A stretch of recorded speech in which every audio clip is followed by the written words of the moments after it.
Chapter 9. Oh no, the baby's in the mayo. Being the story of the green pea, a baby, boy, and a jar of mayonnaise. From time to time, some of my more adoring fans, some of my more suspicious readers, ask me if I really and truly true that I almost drowned in a jar of mayonnaise when I was a young child. I'm not certain in which of my many major media interviews they might have read this story. It's the interview I conducted with myself at the end of my second book. And who better to conduct it, I ask you. But it is time that I settled the question once and for all. The answer is yes, I did, and here's how it happened. The true origin of my monopolia of personal digression. It's hard as it is to believe now. There was once a time when yours truly, Pseudonymous Bosch, was just a baby Bosch. An innocent infant who knew nothing of secrets, let alone the secret, who had never heard of the Trace Society or the Midnight Sun, who had not yet even tasted his first bite of chocolate. This informed child is unfinished project, this unbaked loaf, this uncoupled clay, this unwritten novel, this baby I was. Do not think for a second that I am trying to gain your sympathy, but I was not a very happy baby.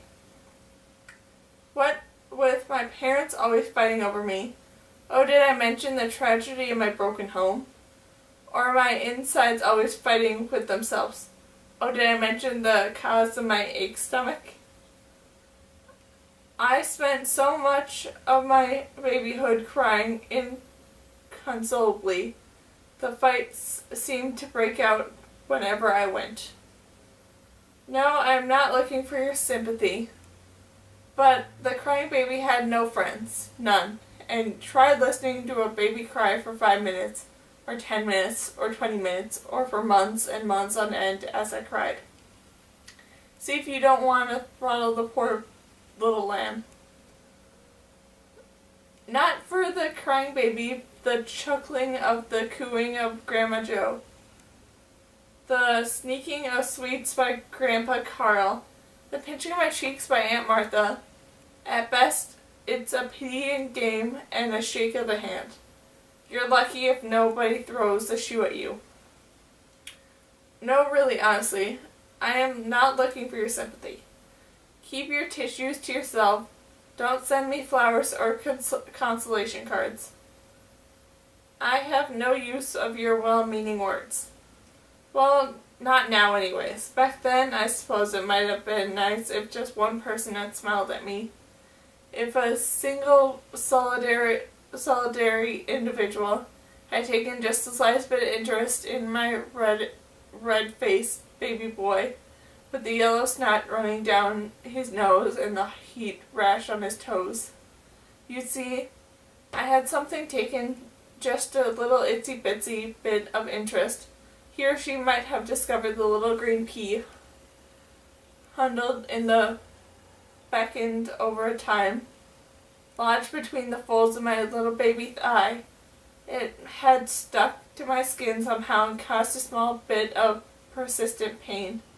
An icky, itchy, sticky, scratchy, pushy, pulley feeling in my leg, and it never went away day or night. Call me the princess and the pea. Make fun of me all you like. But that pea bothered me for nearly a year. It was the reason I was crying, or the main one.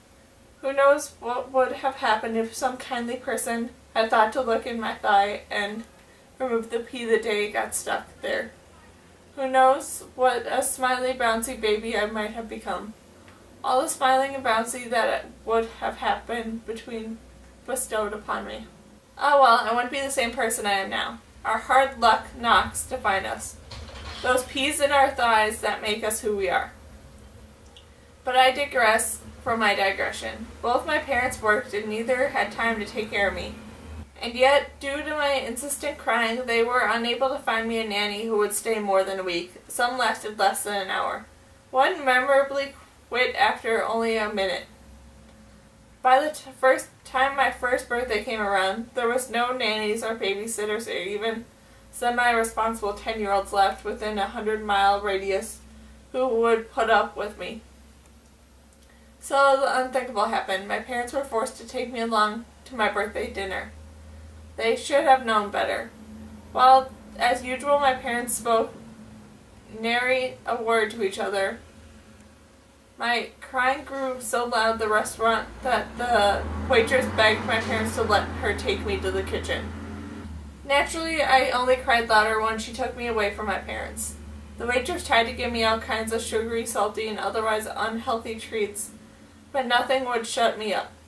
Thinking maybe I need a diaper change, she rather roughly threw me into a hard, cold, wet, stainless steel kitchen counter and left my tender baby legs. The waitress and wailed, and lo and behold, she found though no one had found before. But the pea. By now, however, it had been there so long that I had practically grown into my skin.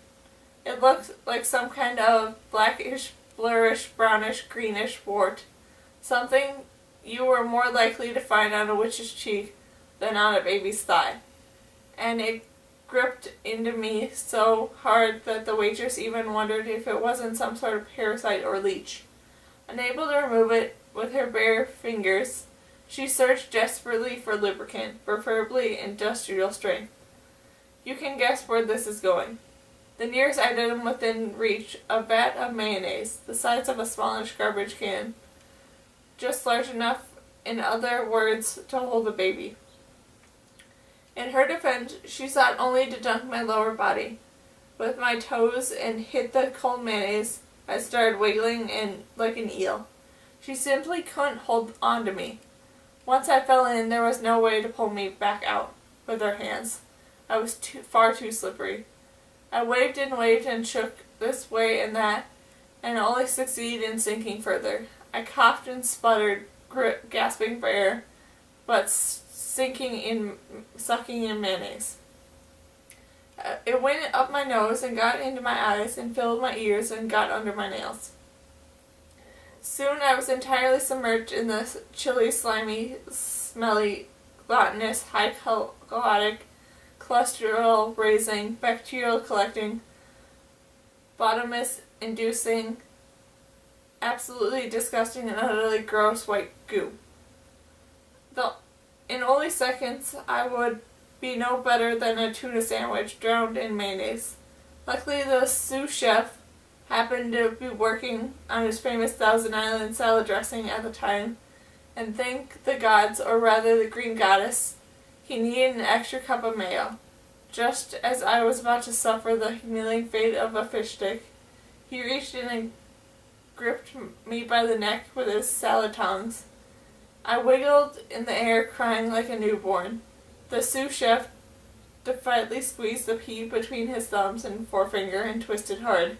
The pea snapped off of my thigh, leaving the red, raw circle the size of a dime.